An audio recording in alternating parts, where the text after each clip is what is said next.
Apakah kalian termasuk orang yang tidak pernah tahu gajinya habis kemana? Dan ketika mengecek rekening, kalimat yang pertama keluar dari mulut kalian adalah, "Loh, perasaan nggak belanja banyak deh. Tapi kok cuma segini? Kalau begini tabungan nggak nambah-nambah dong." Atau, kalian termasuk orang dengan gaji 10 koma, alias lewat tanggal 10, kondisi dompet sudah koma. Karena 10 hari setelah gajian, hidup kalian bagaikan raja. Ingin ini, ingin itu, langsung dibeli. Tapi, di hari ke-11 dan seterusnya, warteg dan mie instan adalah sahabat terbaik. Jika kalian termasuk salah satu di antaranya, berarti manajemen keuangan kalian kurang baik.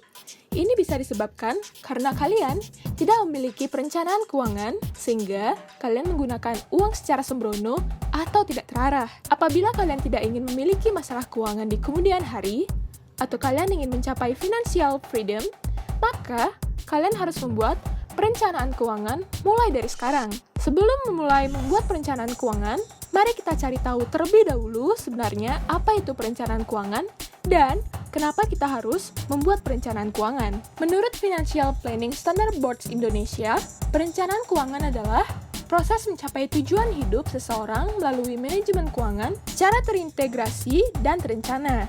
Jadi, dengan membuat perencanaan keuangan, kalian akan lebih terarah dan fokus dalam mengatur keuangan. Dan, ketika kalian dapat mengatur keuangan dengan efektif, kalian bisa terbebas dari masalah keuangan dan dapat mencapai apapun tujuan dalam hidup kalian. Lalu, apa saja yang termasuk dalam perencanaan keuangan? Perencanaan keuangan itu meliputi manajemen arus kas, perencanaan investasi, perencanaan pengelolaan risiko dan asuransi, perencanaan hari tua, perencanaan pajak, perencanaan, distribusi kekayaan, hibah, dan waris. Nanti kami akan membahas satu persatu setiap komponen perencanaan keuangan tersebut.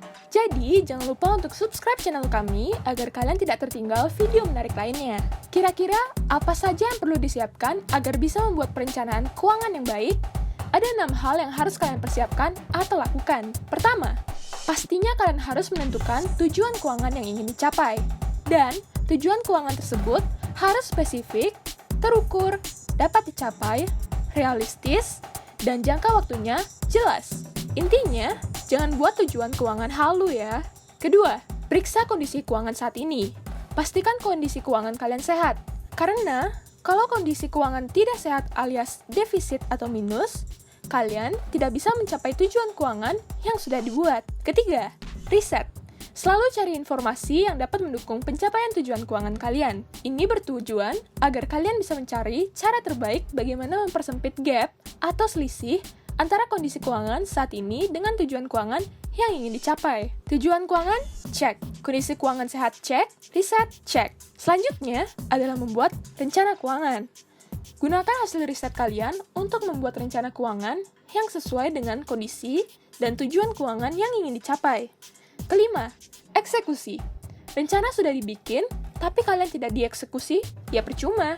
Jadi pastikan kalian disiplin dalam menjalankan rencana keuangan yang sudah dibuat. Terakhir, review. Review perkembangan pencapaian target secara berkala. Pastikan perkembangannya sesuai dengan tujuan keuangan dan target waktu yang diinginkan. 6 hal ini tidak harus dilakukan secara linear atau harus urut dari 1 hingga 6. Karena dalam perjalanan, tujuan keuangan dapat berubah sewaktu-waktu, sesuai dengan kondisi atau situasi tertentu yang kalian alami.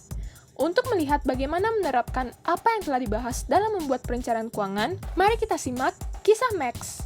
Max adalah seorang karyawan dengan gaji 5 juta rupiah per bulannya, dan sedang mempersiapkan dana untuk pernikahan.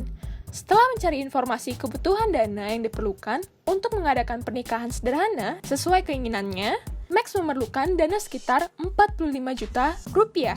Dan dia berencana untuk melangsungkan pernikahan 3 tahun dari sekarang. Maka tujuan keuangan Max adalah mempersiapkan dana nikah sebesar 45 juta rupiah dalam waktu 3 tahun. Tujuan keuangan Max sudah ada.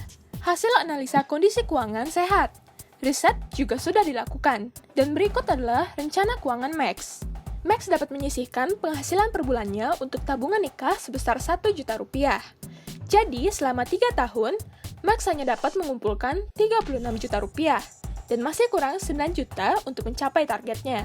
Jika Max ingin uangnya yang 36 juta bertumbuh sesuai target, yaitu 45 juta rupiah, maka Max harus meletakkan uangnya di tempat yang bisa menghasilkan bunga atau imbal hasil minimal sebesar 1,17% per bulan atau 14,8% per tahun. Lalu, Max membandingkan bunga atau imbal hasil dari beberapa instrumen investasi.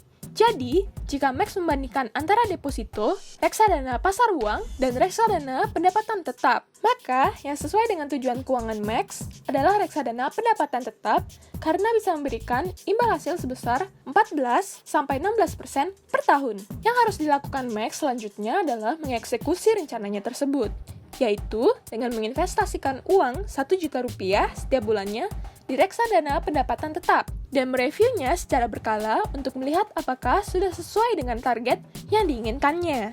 Jika kalian ingin bisa membuat perencanaan keuangan seperti Max, jangan lupa untuk subscribe channel kami agar kalian bisa mengikuti perjalanan Max membuat perencanaan keuangan.